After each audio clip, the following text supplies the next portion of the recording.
Tarehe 18 mwezi wa 10 2025 majira ya saa 5:30 asubuhi huko maeneo ya Masiwa, kata ya Dunda, wilaya ya Bagamoyo, mkoa wa Pwani, mtungi ambao ulikuwa una mfuniko wa kuzimia moto. Mtungi huo ambao ulikuwa umebebwa na kupelekwa katika kijiwe cha kukusanyia vyuma chakavu. Mtungi huo ulikuwa una uzito wa kilo 20.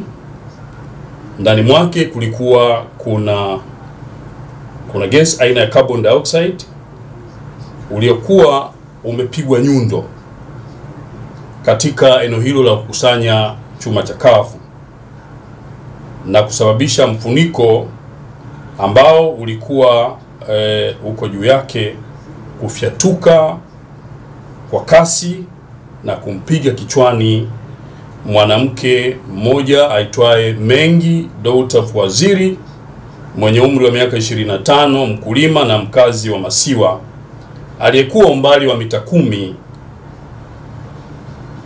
akiendelea na shughuli zake na hivyo kusababisha kifo chake papo hapo. Ndugu wanahabari, uchunguzi wa awali wa tukio hili umebaini kuwa kijana mmoja aliyefahamika kwa jina la Musa Rashidi maarufu kama Abedi, mwenye miaka 19. Huyu ni mwokota vyuma chakavu katika eneo hilo la Masiwa, kata ya Dunda. Akiwa katika shughuli zake za kuokota vyuma chakavu ndipo ilipofika mida hiyo ya saa 5:30 asubuhi na kwenda katika kibanda ambacho kinakusanya vyuma chakavu ambacho kinamilikiwa na ndugu James Machaba. Lakini wakati kijana huyu anakwenda katika kibanda hicho, aliyekuwepo katika kibanda hicho ni kijana ambaye ameajiriwa na ndugu James Machaba aliyefahamika kwa jina la Joseph Andrea.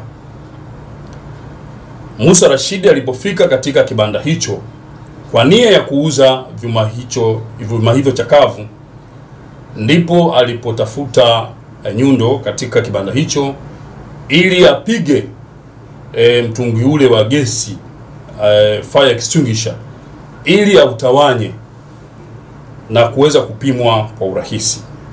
Lakini wakati anapiga mtungi huo wa gesi kwa kutumia nyundo, kepu ya mtungi huo wa gesi ilifyatuka kwa kasi na kwenda kumpiga kichwani dada huyo ambaye kwa sasa ni marehemu. Ndugu wanahabari, mwili wa marehemu huyo ambaye alifahamika kwa jina la Mengi Waziri umehifadhiwa katika hospitali ya wilaya ya Bagamoyo.